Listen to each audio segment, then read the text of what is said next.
fun. So we just learned from Julia about the importance of note-taking and how to study a topic and stay organized. And we may need those skills more than ever right now when we get into Cliodynamics. This project is going to be done by Dominic DeMarcus, and as I understand it, it is the blending of history and science. But let's hear what Dominic has to say.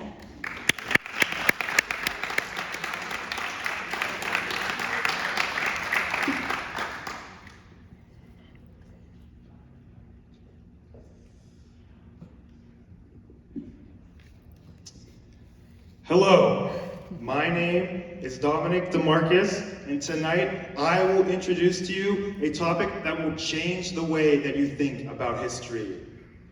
This new revolutionary mode of historical analysis will change the way that history is taught and understood, and quite frankly, change the world for the better. It's 2010, a time where instead of singing about how he got his weed out of California, Justin Bieber assured us that everything's gonna be all right in his hit Baby. So we thought. But more importantly, an evolutionary biologist named Peter Turchin makes a bold prediction.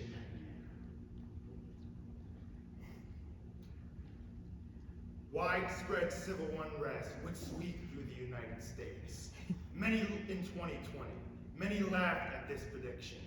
Some even derided it as prophecy.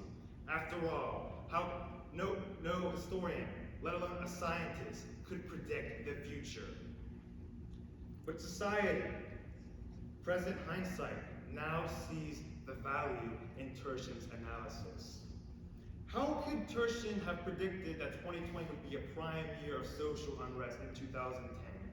Through a new mode of historical analysis called Cliodynamics. In short, Cliodynamics is the translation of historical theories into mathematical models.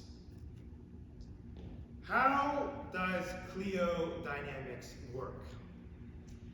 Through data analytics.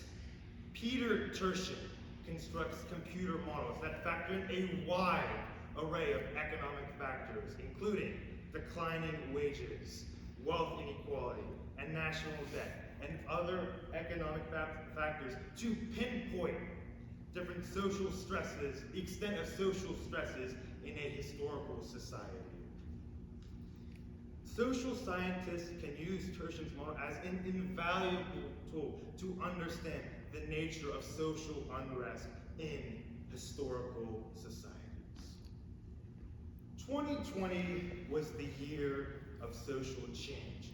Political unrest and racial unrest prompted the American people to question the longevity of our social institutions. Maybe if we would have taken Peter Turchin's predictions back in 2010, about 2020, more seriously, maybe we, as a society, could have been better prepared for the fallout of the COVID pandemic and the 2020-2021 racial unrest in America. History is often seen as a boring, old school subject. The academic history is at the center of this criticism. The historian of the university is often seen as a biased writer, devoid of logical assessment of past historical societies. Attachment to particular areas of historical significance, caused by the high degree of specialization in the field in Western universities in recent decades, has limited our understanding of the human story as one grand, singular narrative. The historians David Armitage and Joel Cody, in their new book, The History Manifesto, brood upon history's recent disregard to understand the human story as one grand, singular narrative. They believe that the best way to change history in the humanities is for it to better align to digital formats, to align with our technological society today. That's where Cliodynamics can come in and use data analytics methods to create scientific modeling of historical processes in human societies. Peter Turchin was born in the Soviet Union to the physicist and computer scientist Valentin Turchin. Given the oppression of a communist society, Peter and his family had to come to the United States. Peter completed his post-secondary education with a BA in biology at New York University and a PhD in zoology at Duke University. Wait, those aren't history degrees. Right. As I said before, Peter did not start in history, rather, he started in evolutionary biology, where he specialized in population ecology. As his academic career progressed, he realized that general theories and concepts in population ecology were already well established. And there wasn't a need for more empirical evidence to establish new concepts and ideas about that field. But he did realize this, that a field with urgent need of new modeling and outlooks was history. Arise, Cliodynamics. In academic subjects, there is debate on whether a field gravitates towards lumpers or splitters. Physics has a high proclivity towards lumpers, which are the search for general theories and ideas about a concept, about a subject. Think Newton's laws, Newtonian mechanics, the theory of everything, or quantum there. History, on the other hand, has a lot of splitters. The great man theory, meliorism, the history of mentalities brought to you by the Annals School, and our favorite one, Marxist history. There are very little similarities between these ways of historical thinking, and a whole lot of disagreements, debates. They're fun debates, but there's not a lot of consensus within them. Turchin believed the best way to change this muddiness, this miasma of history, was to create a new profession. So the core tenet of Cliodynamics is the translation of the verbal, written aspects of history, which is historiography, to scientific models backed by hard science and data analytics. This is a chart from Peter Turchin's essay entitled "The Dynamics of Political Instability in the United States, 1780 through 2010. This model served as the chief predictive tool that Turchin utilized to predict that 2020 was going to be a precarious year in American social history. To create this graph, he referenced violent instances of violent group conflict within the United States. Gang-on-gang violence as an example, lynchings as another one. Through this chart, this chart is very complex as far as data formation and social variables, but we can draw general principles about the nature of political instability in the United States.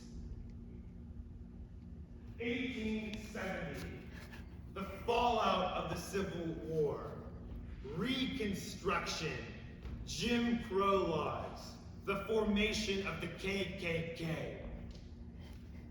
1920, the violent teens, the fallout of World War I, anarchism, the first Red Scare, the Red Summer, the Spanish influenza, the racist riots of 1919, the West Virginia Coal Miners' War. 1970, the Vietnam War, urban riots, and the worst one of all, the most grave group in the history of the United States, hippies.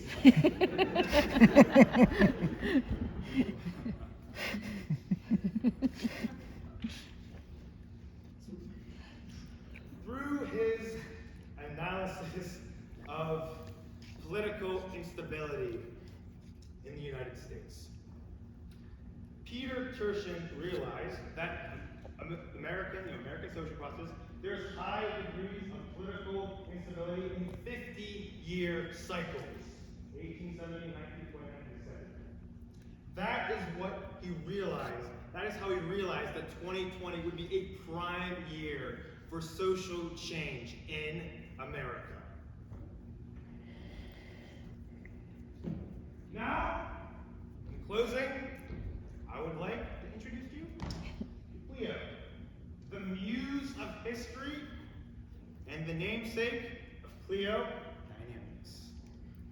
Cleo's chief role in the pantheon of Greek gods was to celebrate and glorify the study of history. Many historical organizations carry the name Clio as a mantle for the advancement of historical scholarship. Cliodynamics fused Clio's passion and interest for past historical organizations and mathematical, dynamical systems.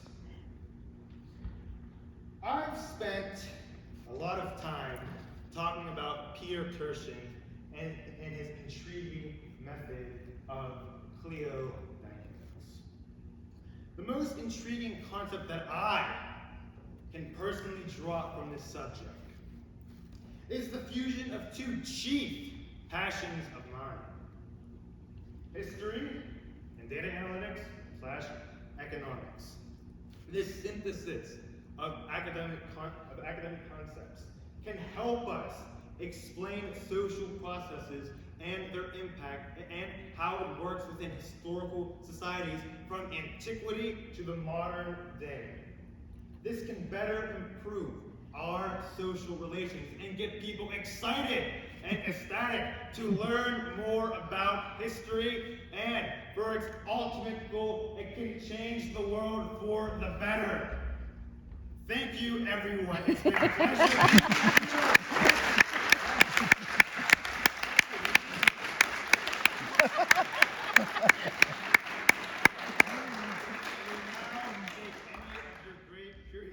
About this subject.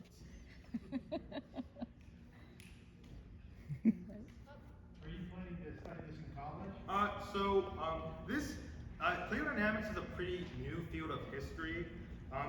Peter Turchin started developing this field like 20 years ago. I think like some history departments have gone on board with like establishing Cliodynamics, but like there's no like field that says like major in Cliodynamics. Probably like the most like comparable like degree for Cliodynamics is probably like anthropology. So yeah. But I'm not going to be studying that. What? Oh, economics and history. So, any other questions? Definitely. How did you come across this subject? How did I come across? I just like read a lot about history. So I did a lot. There was this first history subject called like Cliometrics, which is more like straight economic history. But then I realized that there was another field, a more interesting field, like Cliodynamics, that combines more like sociology and like more like social science fields into one. So that's really how I come across this. What's going to happen in 2070. 2070? I don't know. There's been a lot of like research into what's probably AI. I think artificial intelligence is probably going to be the biggest social disruptor, definitely in that. But like it's very hard to predict. But the thing about like Cliodynamics is you can't like predict what specifically is going to happen, but you just can know like how America's kind of going to be like economically. So it's kind of like a gauge on that. All right. Why every 50 years? It seems, is it something to do with ideologies of man or different things that are coming to the So forefront? you're coming from a historian's perspective. So so the main thing is it's like it's economic models that really like predict it. So economics operates in cycles. So like the main like thing that Tertian is this idea of like elite overproduction. This idea that like as a society we're over-educating too many people to absorb in a power structure. So like he saw that like the trends of like elite overproduction were prime like 2020 and every 50 years. So that's what that was like that's how he came across like 50 years. Yeah. All right. Any other questions? So is it just the 50th year of every cycle that you see that increase in like insurrection, and then the following year is relatively calm? It's like so you look at say like the 60s for instance. That entire decade was like pretty tumultuous, and like 1970 was the height year. And look at the fallout of like the 1970s. That was another pretty like tumultuous year. But then you go to the 80s and 90s, at least in the United States, pretty decent years. So like that's how the cycle kind of operated. So like 1970 as like a year, that's not like the worst year, but it's just like it gives like perspective on around where it is. It's yeah. Is it just like America and like kind of like a bottleneck? No, it is not. It is not. So that's what I want to talk about. So obviously like America interacts with like obviously like Western Europe more so than like China. So if you look at like 1920 in Europe, pretty bad times, right? The rise of the Nazi Party and things like that. So that was.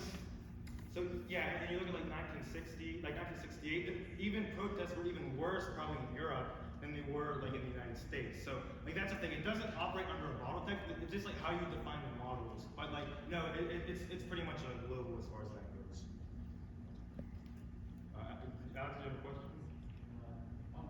Oh, you're good. All right. So all right. Well, one of the answer questions I did, that I was thinking that you did it, when you said it, I was thinking of racial divides, that even though like you said the 50s and it was a turning point, if you look at the 70s and 80s for the black community, that was pretty tumultuous. So what years did you talk about? 70s and 80s. Yeah. Pretty tumultuous for the black community. Mhm. So I think that you answered that by saying, looking at what you want as your impediment to notice what was Yeah. happening. So I'd say probably you look at like the themes of like going back on the slides, like 1870, 1920, 1970. The pretty big theme is race relations. When race relations are low in America, usually that's the highest degrees of political unrest. So yeah.